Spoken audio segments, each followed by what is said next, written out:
You were told Bitcoin was the revolution, a decentralized escape from the very system that blew up the economy in 2008, a digital rebellion coded into existence by the mysterious Satoshi Nakamoto, all to put financial power back in the hands of the people. It was a beautiful dream, wasn't it? A financial utopia built on cryptography and free from the grasping hands of corporate greed and central bank control. But while you were dreaming, the giants of Wall Street were drawing up a battle plan. While you were celebrating the philosophy of decentralization, they were hiring lawyers, lobbying regulators, and getting ready to deploy trillions of dollars. This isn't a theory. This isn't some far off prediction. It's happening right now in plain sight. The great Bitcoin takeover has already started. They aren't coming to destroy Bitcoin, they're coming to absorb it, to tame it, to make it a part of the very system it was designed to replace.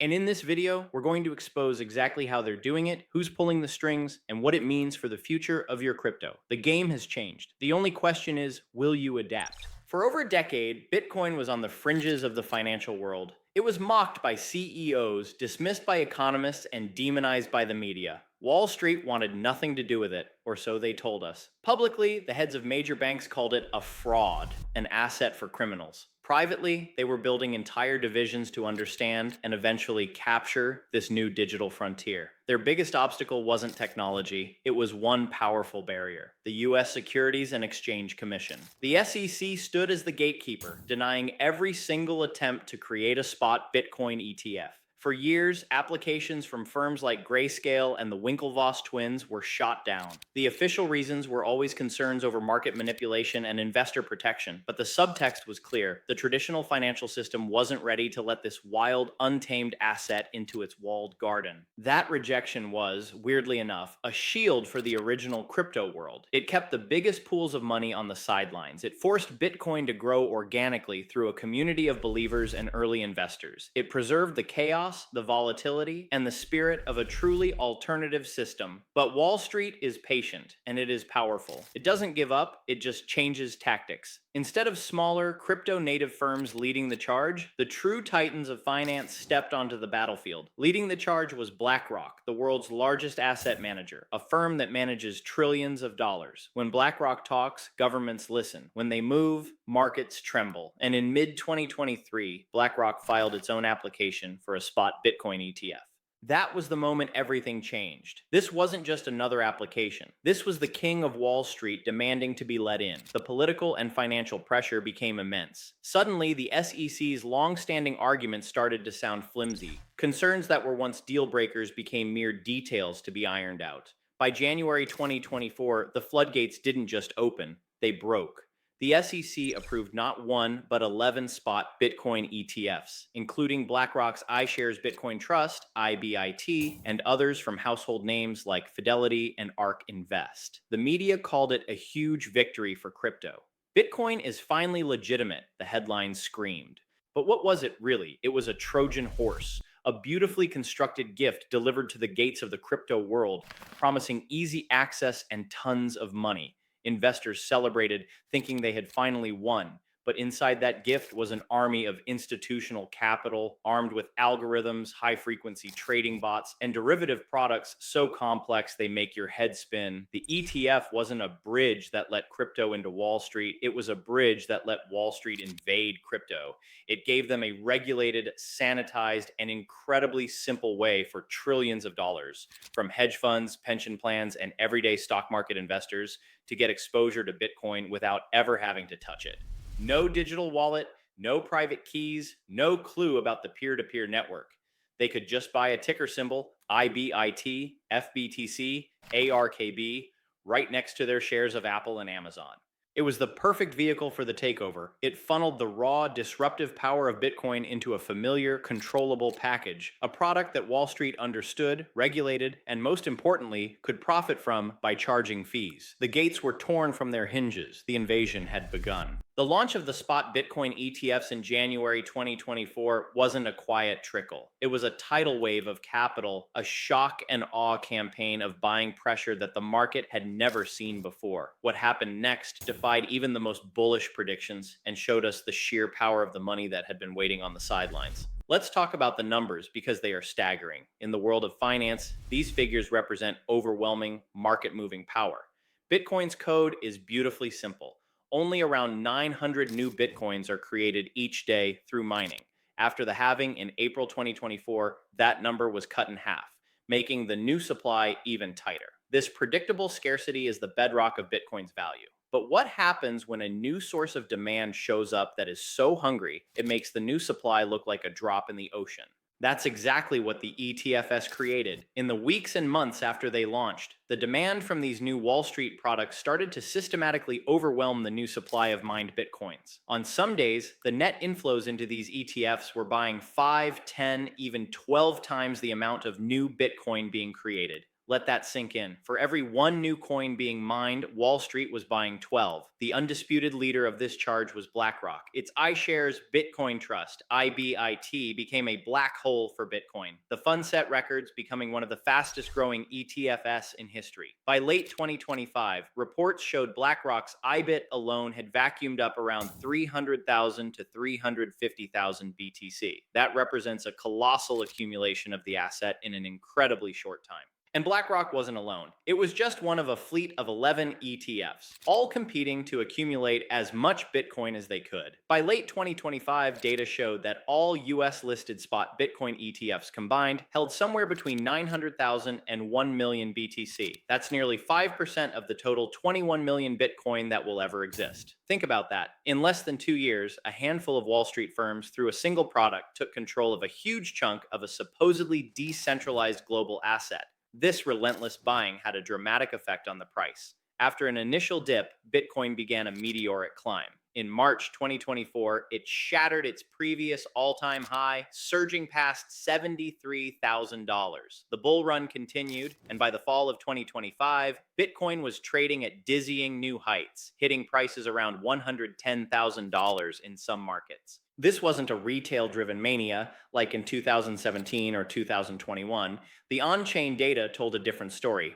This was a systematic, institutional-led accumulation. The buyers weren't individuals FOMOing in with their stimulus checks. They were hedge funds and asset managers allocating percentages of their multi-trillion-dollar portfolios. Billionaire hedge fund managers like Israel Englander and David Shaw were reported to be buying millions of shares of BlackRock's ETF. This flood of capital did more than just pump the price. It fundamentally changed the market. The whales of the past, early adopters and crypto native funds, were now swimming in an ocean with leviathans. Daily ETF flow reports became the single most important metric in the industry. Bitcoin's fate was now tied to the whims of traditional asset managers. The shock and awe campaign was a massive success. Wall Street didn't just enter the market, they became the market. They used their unparalleled capital to create a supply shock, drive the price to new highs, and attract even more money into their products. It was a self-reinforcing cycle of accumulation and control that showed with brutal clarity who was now in charge. This institutional takeover isn't just a brute force attack of money. It's a masterclass in using regulation not as a shield for investors, but as a weapon to consolidate control. You're often told that regulation brings legitimacy and safety. And while there's some truth to that, the bigger truth is that regulation is building a system that overwhelmingly favors the established, powerful players. The main tool for this is the ETF itself. By design, it's an insider's game. To buy Bitcoin through an ETF, you don't use the Bitcoin network. You buy a security through a traditional broker. The money flows through Wall Street's existing plumbing. The Bitcoin itself is held by a handful of massive approved custodians like Coinbase. This setup cleverly reroutes the revolutionary peer-to-peer flow of value right back into the centralized system Bitcoin was built to avoid. It tames the asset by forcing it to live by the old world's rules. But the ETF was just the start. The real game is in shaping the next wave of regulation. As of late 2025, Washington, D.C. is buzzing with activity to create a legal framework for crypto. Lawmakers are debating bills that cover everything from stablecoins to which agency gets to be the top cop. On the surface, this sounds like progress. Regulatory clarity has been the holy grail for years, but you have to ask, clarity for whom?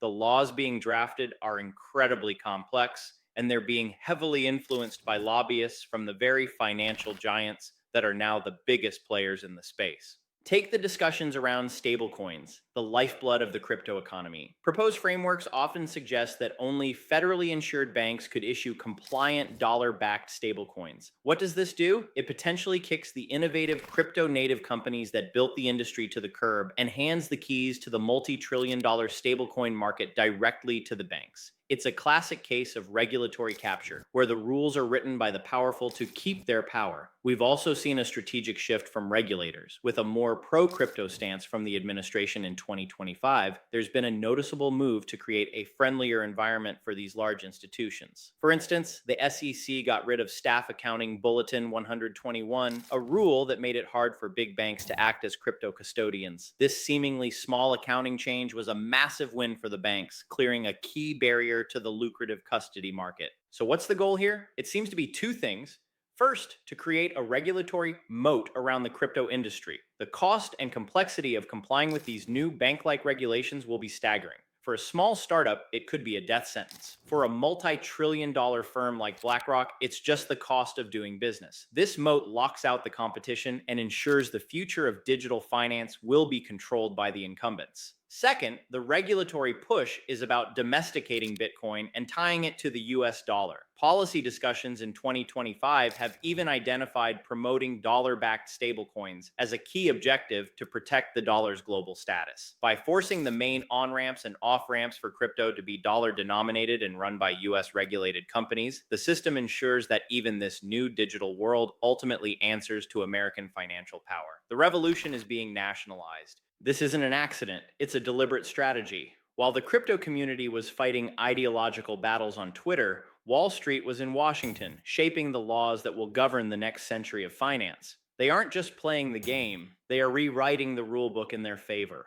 We're going deep down the rabbit hole today, and we're just getting started. If you're starting to see the bigger picture and you want to stay ahead of these massive shifts, do me a favor and hit that subscribe button and ring the notification bell. Trust me, where this story goes next is crucial, and understanding these dynamics is no longer optional. In this new era, the lines between winners and losers are being drawn with brutal clarity. A new hierarchy is emerging, and at the top sit the new kings of crypto, the ones perfectly positioned to profit from this shift. So, who are the clear winners? First and foremost, the asset managers. The grandmasters of this new game are firms like BlackRock, Fidelity, and ARK Invest. Their business model is brilliantly simple. They collect fees. The iShares Bitcoin Trust, IBIT, for example, has an expense ratio. It may seem small, a fraction of a percent, but when you apply that small percentage to a fund pulling in tens or even hundreds of billions of dollars, you are looking at a colossal, nearly risk-free revenue stream. Think about it from BlackRock's perspective. They don't need Bitcoin to go to $1 million.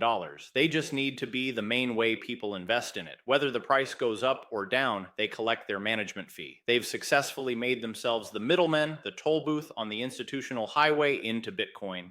They have financialized the revolution and are selling tickets. They've turned Bitcoin's volatility into their own steady paycheck. The second clear winner, the custodians and exchanges. All of that Bitcoin, hundreds of thousands of coins held by these ETFs, has to be stored somewhere. It needs to be secured in institutional grade, insured, and regulated cold storage. This has created a boom for the handful of companies that provide these services. Coinbase is the prime example. A huge and growing part of its business is its institutional custody arm. It's the chosen custodian for most of the new Bitcoin ETFs, including BlackRock's. They are the digital Fort Knox for Wall Street's Bitcoin. For this service, they charge a fee. The more Bitcoin that flows into the ETFs, the more Bitcoin Coinbase custodies and the more fees they collect. They've become the trusted vault keeper for the new kings, a powerful and incredibly lucrative spot to be in. The third, and maybe most ironic winner, the traditional financial system and the US dollar. For years, Bitcoin was hailed as the antidote to fiat currency and overreaching central banks. It was supposed to be a separate system.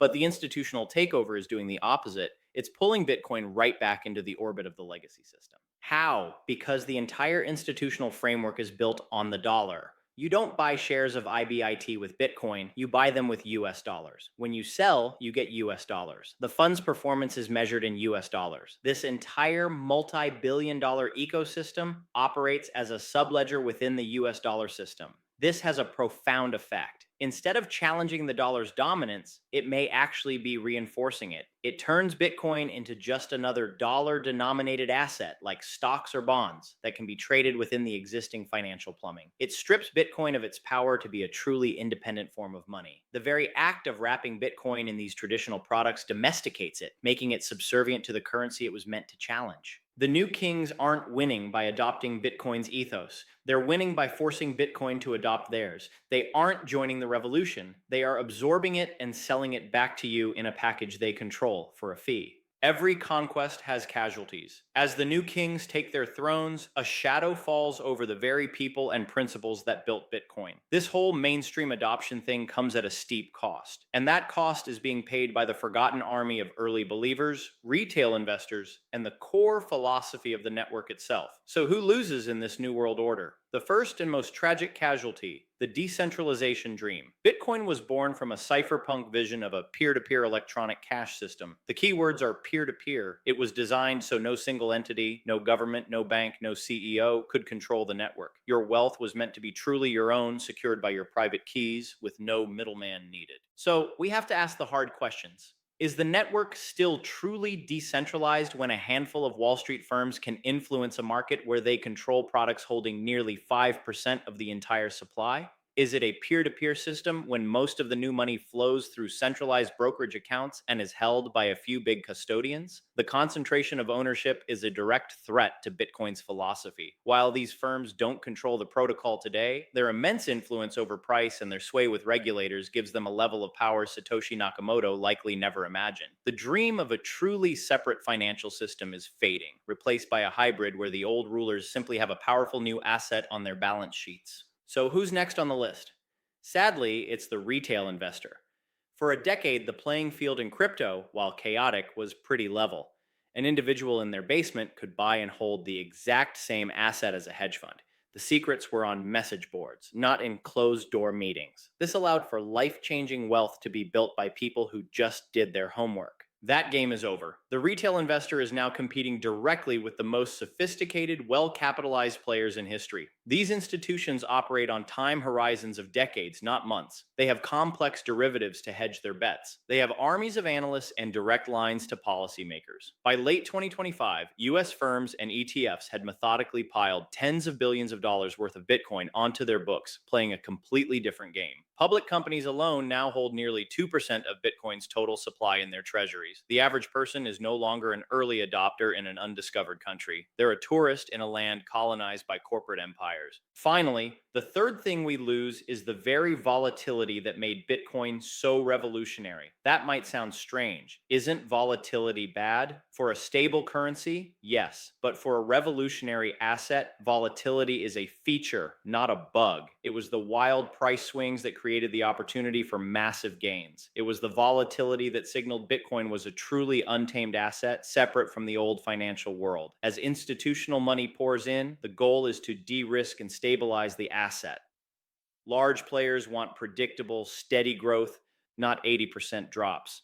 As Bitcoin gets more integrated into the global financial system, its price has started to move more like traditional assets, like the NASDAQ. Its behavior is now influenced by Fed policy and global liquidity. In essence, Bitcoin is being tamed. The institutions are pouring a calming balm of trillions of dollars onto its wild spirit. This makes it a safer bet for a pension fund, but it also strips away the character that made it so revolutionary. The era of 100x returns may be behind us. The price of mainstream acceptance, it seems, is the soul of the revolution itself. This takeover isn't a single event, it's a process. What we've seen so far is just phase one. The architects of this new financial world are playing the long game, laying the foundation for Bitcoin's complete integration over the next decade. Phase one is happening right now and will likely run through 2027. This is the era of pension funds and 401k integration. The ETFs were the beachhead. The next step is getting Bitcoin into the retirement accounts of hundreds of millions of people. Financial advisors are now developing models that recommend a standard 2 to 5% allocation to Bitcoin. As this becomes common, trillions in retirement savings will slowly flow into Bitcoin ETFs. This isn't speculative money. This is the slow-moving, sticky capital that forms the bedrock of the financial system. Getting these products approved for 401ks is the next major battleground, and it's one Wall Street is poised to win.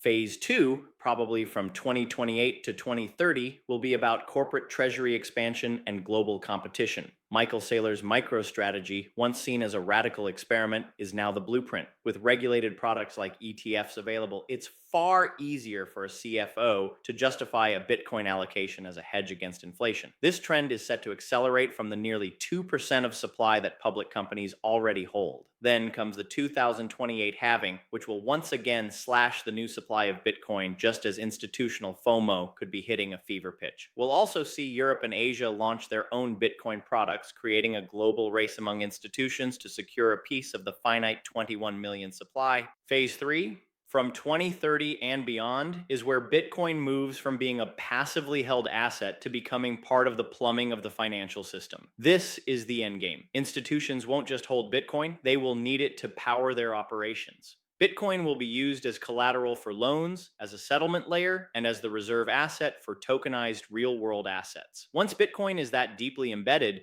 it becomes almost impossible to remove. This creates permanent structural demand for Bitcoin that is totally separate from speculative price action. As these institutions grow their digital asset businesses, they'll be forced to buy more Bitcoin just to keep the machines running. That's the long game. It's a slow, methodical absorption until Bitcoin is no longer an alternative, but a foundational pillar of the system itself, a system still owned and operated by the same players who run it today. So, there you have it. The Great Bitcoin Takeover isn't a conspiracy theory. It's a visible strategy unfolding in real time. It began with the Trojan horse of the ETFs, opening the gates to an unprecedented flood of institutional capital, which allowed a handful of Wall Street firms to control products holding a significant percentage of the Bitcoin supply. Now, these same giants are shaping regulation to build a protective moat around their new empire, ensuring the rules of the new world favor the old rulers. The winners are clear: the asset managers collecting fees, the custodians securing the vault, and the traditional dollar-based system that has successfully tamed its would-be disruptor. The cost of this legitimacy